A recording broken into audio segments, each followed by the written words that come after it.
everyone, it's me Lavan. Welcome back to my channel. இன்னைக்கு நான் வந்து ஒரு 5 டிப்ஸ் உங்க கூட ஷேர் பண்ண போறேன்.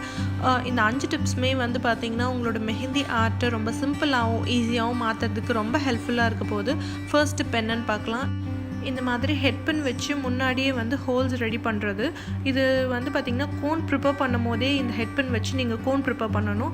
ஆல்ரெடி நான் இதை வந்து உங்களுக்கு எப்படி பண்ணணும்னு சொல்லி கொடுத்துருக்கேன். அதுதான் என்னோடய ஃபர்ஸ்ட் வீடியோ. நீங்கள் இன்னும் அந்த வீடியோவை செக் பண்ணல அப்படின்னா டிஸ்கிரிப்ஷன் பாக்ஸில் போடுறேன், ப்ளீஸ் செக் பண்ணுங்கள். இது தேவையானப்போ ஓப்பன் பண்ணிவிட்டு யூஸ் பண்ணிவிட்டு திருப்பி அழகாக சீல் பண்ணி க்ளோஸ் பண்ணி வச்சுக்கலாம். இது வந்து பார்த்திங்கன்னா நாளைக்கு நீங்கள் மெஹந்தி போட போகிறீங்க, இல்லை வந்து ஒரு 2 days கழித்து மெஹந்தி போட போகிறீங்கன்னா இந்த மாதிரி ஹெட் பின் வச்சு நீங்கள் ஹோல்ஸ் வந்து ரெடி பண்ணிக்கலாம்.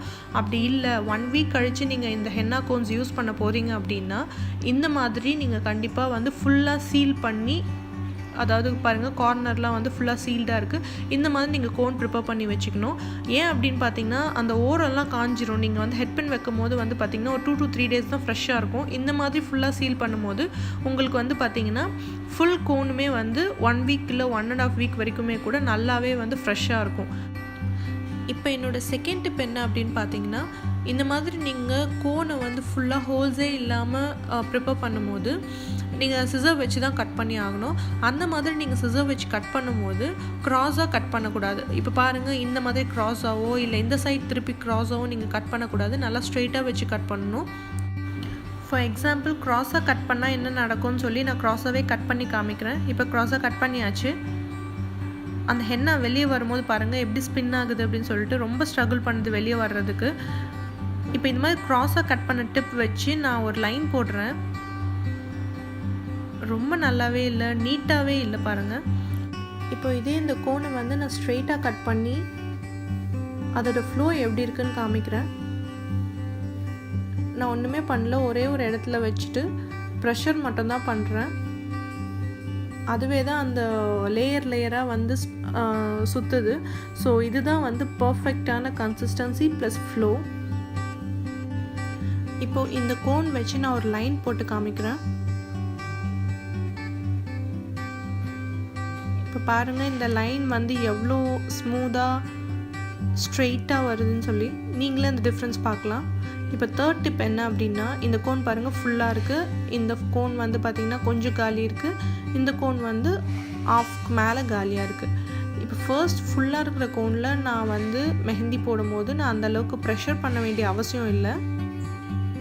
இந்த இடத்துல நான் அந்தளவுக்கு ரொம்ப ப்ரெஷர் கொடுக்கவே இல்லை. எனக்கு போடுறதுக்கு ரொம்ப ஈஸியாக இருக்குது. இப்போ நான் செகண்ட் கோனில் போடுறேன், அதாவது வந்து கொஞ்சம் காலியான கோனில் போடுறேன். அப்போ என்ன ஆகுதுன்னா, நான் ப்ரெஷர் வந்து கொஞ்சம் அதிகமாக கொடுக்க வேண்டியதாக இருக்குது. மேல் சைடு அப்படியே பெண்ட் ஆகுது. அந்த மாதிரி டைமில் உங்களுக்கு கை அதிகமாக வலிக்க ஆரம்பிக்கும், ப்ரெஷர் அதிகமாக கொடுக்க. ஸோ அந்த மாதிரிலாம் வலிக்காமல் இருக்கணும் அப்படின்னா இந்த மாதிரி பேப்பர் கிளிப் வந்து நார்மல் ஸ்டேஷ்னரி ஷாப்ஸ்லேயே கிடைக்குது.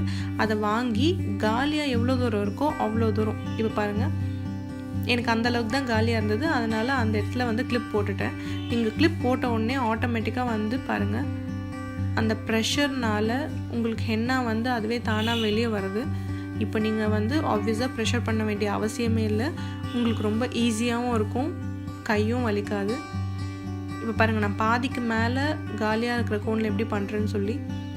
இப்போ பாருங்கள் நான் கிளிப் இல்லாமல் போட்டு காமிக்கிறேன். இப்படி கிளிப் இல்லாமல் போடும்போது நான் நிறைய ஸ்ட்ரெயின் பண்ண வேண்டியிருக்கு, அதனால் என் கை ரொம்ப வலிக்குது. இதே நான் ப்ரைடல் இமேஜஸ்லாம் போட்டேன்னா கண்டிப்பாக வந்து என்னோடய கை வந்து பயங்கரமாக வலிக்கும். அதனால டிசைன்ஸ் வந்து ஒழுங்காக வராது, கொஞ்சம் அழகாக போட முடியாத மாதிரியே கூட ஆயிடலாம். இந்த மாதிரி கிளிப் யூஸ் பண்ணி பாருங்கள். அழகாக மடிச்சுட்டு கிளிப் போட்ட உடனே வந்து ப்ரெஷர் ஜாஸ்தியாகிடுச்சு. நான் எதுவுமே பண்ணல, ஜஸ்ட் பிடிச்சிட்டு மட்டும்தான் இருக்கேன். நான் ப்ரெஸ் பண்ணல, எதுவுமே பண்ணல. ஆட்டோமேட்டிக்காக வந்து ஹென்னா வெளியே வந்துட்டுருக்கு. ஸோ அதனால் நான் வந்து எந்த ஸ்ட்ரெயினுமே இல்லாமல் எந்த ப்ரெஷருமே இல்லாமல் கையும் வலிக்காமல் டிசைனும் காம்ப்ரமைஸ் பண்ணாமல் என்னால் எந்த டிசைன் வேணாலும் எவ்வளோ நேரம் வேணாலும் போட முடியும். நீங்கள் கண்டிப்பாக ட்ரை பண்ணிவிட்டு எப்படி இருந்துச்சுன்னு எனக்கு காமெண்ட் செக்ஷனில் காமெண்ட் பண்ணுங்கள். 4th டிப் எதுக்கு அப்படின்னு பார்த்தீங்கன்னா, லைன் எப்படி நீட்டாகவும் ஸ்ட்ரெயிட்டாகவும் போடுறதுன்றதுக்காக தான். நார்மலாக எல்லாருமே வந்து ஸ்ட்ரகிள் பண்ணக்கூடிய ஒரு விஷயம் இது. ஃபஸ்ட்டு வந்து ஏன் நம்மளால் இந்த மாதிரி நீட்டாக போட முடியல, என்ன தப்பு பண்ணுறோன்னு ஃபஸ்ட்டு சொல்லிடுறேன். இப்போது வந்து நம்ம என்ன நார்மலாக பண்ணுவோன்னா, பென்சில் வச்சு பேப்பரில் கோடு போடுற மாதிரி எப்படி டச் பண்ணி போடுறோமோ அதே மாதிரி நம்ம ஸ்கின்ல வந்து அந்த கோனை டச் பண்ணி அப்படியே ட்ராக் பண்ணிட்டு வருவோம். இல்லைனா பாயிண்ட் டு பாயிண்ட் ஜாயின் பண்ணுற மாதிரி போடுவோம். அதுதான் நம்ம பண்ணுற தப்பு. அப்படி பண்ணாமல் என்ன பண்ணணும்னா, ஃபஸ்ட் பாயிண்ட் மட்டும் ஸ்கின்ல டச் பண்ணிவிட்டு அப்படியே அந்த கோனை அழகாக லிஃப்ட் பண்ணிடணும். லைட்டாக ப்ரெஷர் கொடுத்துட்டு அழகாக இந்த மாதிரி இழுத்துட்டு வந்தீங்கன்னா உங்களுக்கு லைன் வந்து ரொம்ப நீட்டாக வரும். நான் இன்னும் க்ளோஸ்அப்பில் காமிக்கிறேன். அப்போ உங்களால் வந்து இன்னும் நல்லா கூட புரிஞ்சிக்க முடியும். இந்த டிப் வந்து நான் ஆல்ரெடி வந்து பிகினர்ஸ் லெவல் வீடியோவில் சொல்லியிருந்தேன்னு நினைக்கிறேன். பட் இருந்தாலும் எதுக்காக திருப்பி இதில் இன்க்ளூட் பண்ணியிருக்கேன் அப்படின்னா, யாராச்சும் புதுசாக என்னோடய வீடியோ ஃபர்ஸ்ட் டைம் பார்க்குறீங்க அப்படின்னா இந்த டிப் வந்து உங்களுக்கு ரொம்ப யூஸ்ஃபுல்லாக இருக்கும். இப்போது எல்லோரும் போடுற மாதிரி நான் வந்து ஃப்ளோரை டச் பண்ணி போடுறேன் பாருங்கள். நீங்களே அந்த டிஃப்ரென்ஸை பார்க்கலாம். 5th tip and final tip என்ன அப்படின்னு பார்த்தீங்கன்னா, நம்மளுக்கு இருக்க பெரிய பிரச்சனை யாருமே நம்மளுக்கு கை கொடுக்க மாட்டாங்க ப்ராக்டிஸ் பண்ணுறதுக்கு. என்னதான் நம்ம அக்ரிலிக் போர்ட்லேயோ இல்லை ஒயிட் பேப்பர்லேயோ ப்ராக்டிஸ் பண்ணால் கூட அது ரொம்ப ஃப்ளாட்டாக இருக்கும். ஆனால் கையில் போடும்போது கொஞ்சம் பெண்ட் கர்வ்ஸ் அதெல்லாமே இருக்கும். அதனால நான் ஒரு சூப்பரான ஒரு டிப் வந்து நானே கண்டுபிடிச்சிருக்கேன். இது நான் யாரும் பார்த்தோ இல்லை மற்றவங்க சொல்லிலாம் நான் சொல்லலை. நானே வந்து இது வந்து யோசித்து உங்களுக்காக நான் ஷேர் பண்ணுறேன். ஒரு A4 ஷீட் எடுத்துக்கோங்க. அதை வந்து இந்த அளவுக்கு ரோல் பண்ணிக்கோங்க. அதாவது கொஞ்சம் அகலமாக பெருசாக ரோல் பண்ணிக்கோங்க. ரோல் பண்ணிவிட்டு அதை செல்ஃபன் டேப்பால் சீல் பண்ணிவிடுங்க. இந்த மாதிரி சீல் பண்ணிவிட்டு இப்போ ரோல் பண்ணி சீல் பண்ண இந்த A4 ஷீட்டை செல்ஃபோன் டேப்பால் அக்ரிலிக் போர்டு மேலே ஒட்டிடுங்க.